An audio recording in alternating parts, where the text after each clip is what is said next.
All right, we're ready for the second half of the Unit 3 review worksheet, Math 4 class.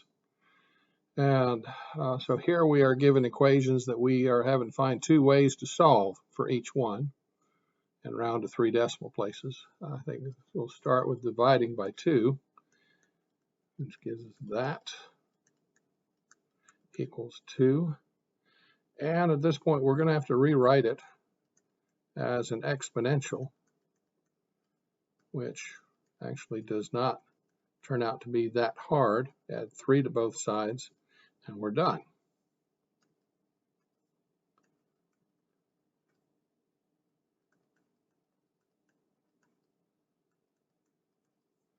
I think the next move would be to move the 2 over there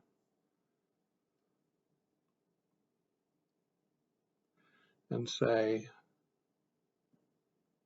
and then we would have log base 5, this squared equals 4. Now, I'm sort of afraid that we're going to wind up having to get into a full quadratic.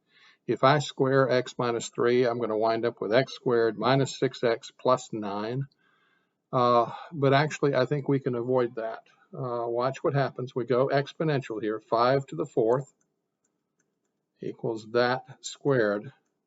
Now, look at what happens. I've got a square on one side and a 4th on the other side, which means that if I took the square root of both sides, this should come out pretty evenly. If I take both sides and raise them to the 1/2, that's taking the square root of both sides. That means I'm going to wind up with 5 squared, and I'm going to wind up with x minus 3. Now, at some point, somebody will remind me that, Mr. G, didn't you say earlier in the year that if the square root was your idea, then you're going to get 2 answers. You're going to have plus or minus 25 out of this deal. And my response is that the negative 25 is going to lead to a negative answer, which when we go back and we try and plug that into the logarithm, it's going to laugh at you because it doesn't do negative answers. So yes, we get 2 answers, but we're just ignoring the negative one because the log will never accept it. So we're going to say 25 equals x minus 3, add the 3, and we're back to 28 again. Okay. Find 2 ways for this guy. Round 1 is to divide by 3. Natural log of 2x equals 3. Now we could rewrite this as log base e of 2x equals 3 and put it in exponential. E to the 3rd equals 2x. And if I divide by 2, I've got my final answer there. And according to the calculator, that is going to be 10.043 in 3 decimal places. Now, let's start over again and do it another way. This time, if we put the 3 as an exponent, we wind up with 8x cubed. And then we're going to break it down into log base e of this beast, which means that e to the 9 is equal to the 8x cubed. And so e to the 9 over 8 equals x cubed, which is going to be, about 10, 13 thereabouts. And when we take the cube root of that,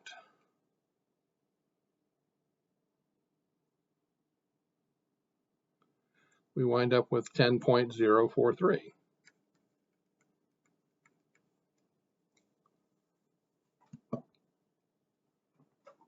Okay. Now we have e to the x plus 2.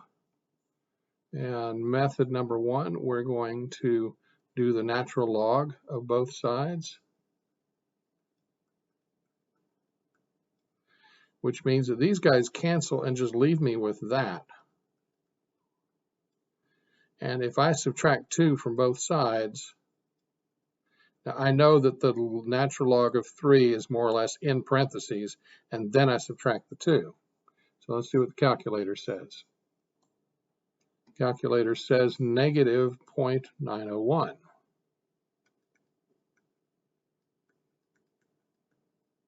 Oops, 0.901. All right, so for the other side, e to the x plus 2, we could simply rewrite it as as a logarithm. Log base e, exponent goes over here, 3 goes there. Well, log base e, that is natural log of 3. And so we're going to say natural log of 3 and then subtract the 2, which is going to give us the same thing.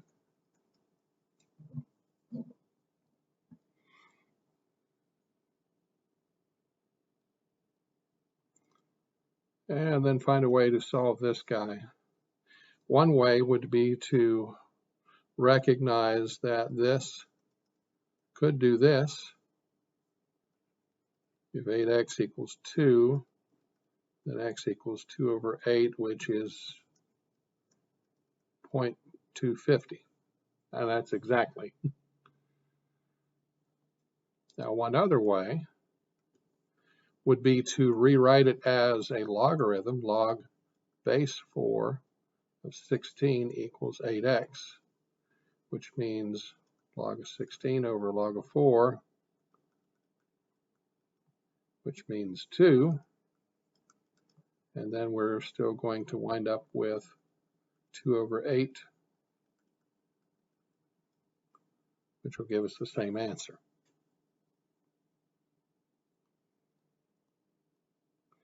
All right, evaluate this one. Let's move the 2 over here. Log base 3 of 4 squared minus log base 3 of 48, which is log base 3 of 16 minus log base 3 of 48. And since I have subtraction with the same base, I can turn it into division.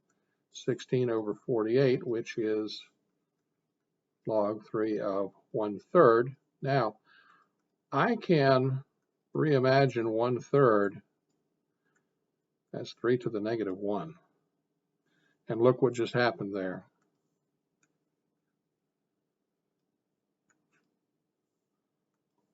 That means that my final value is negative 1.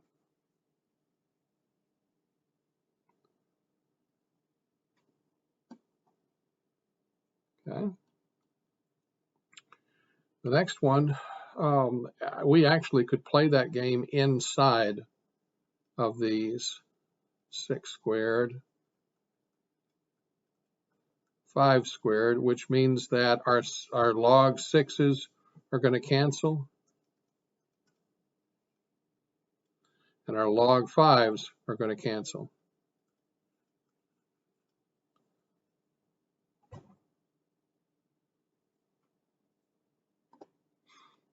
Okay, now we get into the exponential financial stuff. You're saying find the amount of time needed to double the money. So the 2,000 becomes 4,000. 2,000, and it is compounded daily. So that's going to be 1 plus 0.08 on top.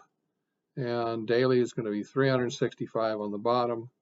And then we're going to raise it to the 365 and t. We don't know how many years yet.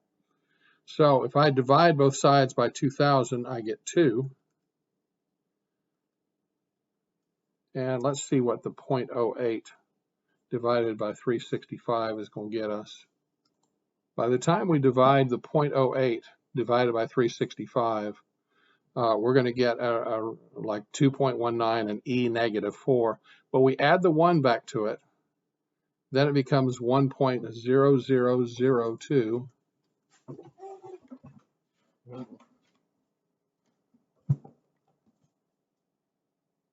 moment. Well, can't make up my mind whether I want to add the 1/9 on the end of it, because this is going to wind up with a very large, like that. So this is about as far as we're going to get with this before we need to turn it into an exponential, or excuse me, into a logarithm.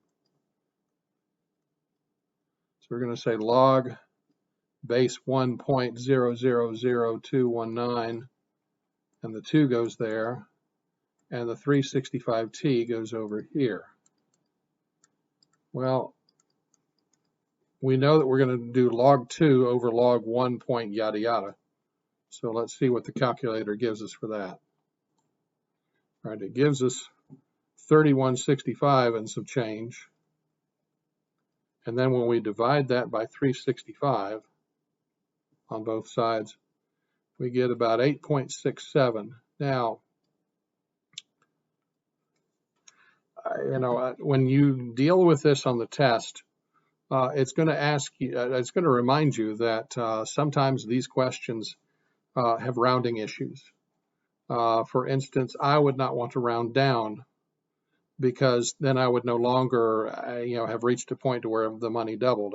If anything, I'm going to round up to make sure that I've spent enough time in the bank account to get double the money.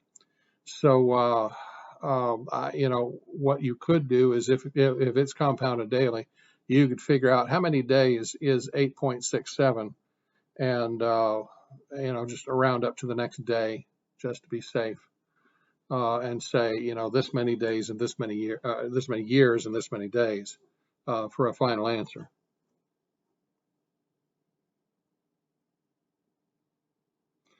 All right, here we're doing the same thing, but this time we're doing continuously. So I got a 4,000 here, I got a 2,000 there, I have E, I have raised to the 0.08 and T. I'm going to divide both sides by 2,000. Which I'm going to bring the 2 over here and rewrite it as a log.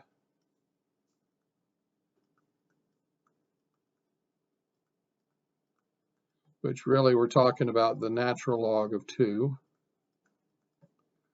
And so we're going to convert that to a decimal and then divide it by 0.08. All right, so your natural log of 2 turns out to be something like about 0.693 and some change. And then when you divide that in your calculator by 0.08, you get 8.67, or 8.66 actually. And at this point, the decimals should be all right, because you're talking about continuously, which means you don't have to worry about months or quarters or anything like that. It's whenever you shut off the money, at that exact split second. It depends on how accurate your bank is. Do they do it by the day, by the hour? How fine do they get with that? Anyway, it'll look something like that. All right, annual percentage yield, I told you to do $1 for 1 year. All right, we're going to plug into the formula that says that we are doing $1, and we have 8.5%, which is going to look like 0.085 there. It's compounded monthly, so we put a 12 here and a 12 there, and for 1 year. And so we figure out what all that is in the calculator. And so when I say 0.085 divided by 12, I get 0.007 and some change, and then I add the 1 to it.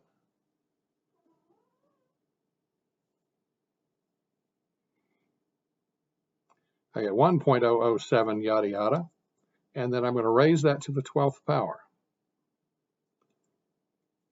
which means that finally my decimal is going to look like this. Now, if I'm going to turn this back into a percentage, remember that we're ignoring the 1, and we're moving the decimal back over 2 places. So that would be 8.84%. Banks generally do it to 2 decimal places.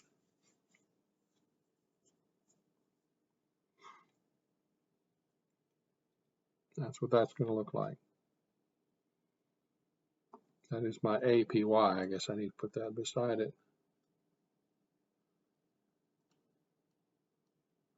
All right, LA has a population of 3.8 million, and they show an annual growth rate of 0.32 annually. They project the year when the population will meet 4 million. So we're going to put the 4 million that we want over here, and we'll put the 3,792,620 over here. Now, this is population growth, which we're using the PERT. Remember that's 0.32%, which means it's 0.0032 as a decimal. And time is the thing that we want to know, how many years. So we're going to divide both sides by 3.79, yada, yada. So that's going to be a definite calculator exercise. And the calculator says 1.054679, yada, yada. I'm going to put some decimals in there just because this is such a large number. We probably need a few extra decimals to it. 679, I'm just going to call it 68. That's probably as good a place to round as any. And then we'll have that. And since we're down to this place, we can go ahead and rewrite it as an exponential. And so we'll switch to a nice green here, and we'll say log base E of the 1.05468 equals E, no, excuse me, not E, equals just the decimal, 0.0032t. And so that log of E we know is a natural log of this beast. So we'll go ahead and write out the steps. And so we're going to figure out what the natural log of that thing is, and then we're going to divide by the 0.0032. All right, and the natural log of that thing is about 0.053. I'm keeping all of those decimals in the calculator because the next thing I'm going to do is divide by 0.332. And I wind up with 16.6366. I might as well say 16.64. Now, what year is that? Well, it's not going to be 16 years. It's going to have to be 17 years. And so from 2010 to 2017, that should be 2027.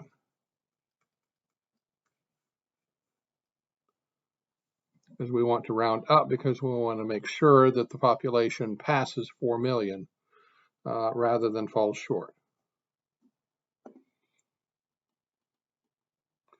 All right, herd of wild horses on Egbert Island has been doubling in population every 30 years. So we know that, all right, if population was 413, when will they reach 1,000? So 1,000 goes on the left, 413 goes on the right.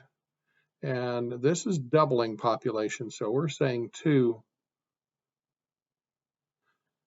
And it's doubling every 30 years, so we're going to have to say t over 30. All right. So now at this point, we'll divide both sides by 413, which gives us about 2.42 equals 2 to the t over 30. I'm going to leave that in my calculator because I think I'm going to need it in a minute. And so we're going to rewrite that as a logarithm, log base 2 of 2.42 equals t over 30. And so we're going to have to figure out what is the log of 2.42. I'm actually going to, since it is still in my calculator, I'm going to say log of second answer and type it in that way, log second answer, close the parenthesis, divide log of 2, close the parenthesis, enter. and I get about 1.276, something like that.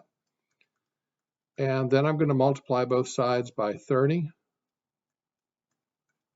And it's still a decimal in my calculator, times 30. Gives me 38.27, or about 38.3. Now, when will the project reach the population of 1,000? It's going to be in another 38.3 years, so we're going to call it 39. And from 2018 plus 39 is going to give us 2057.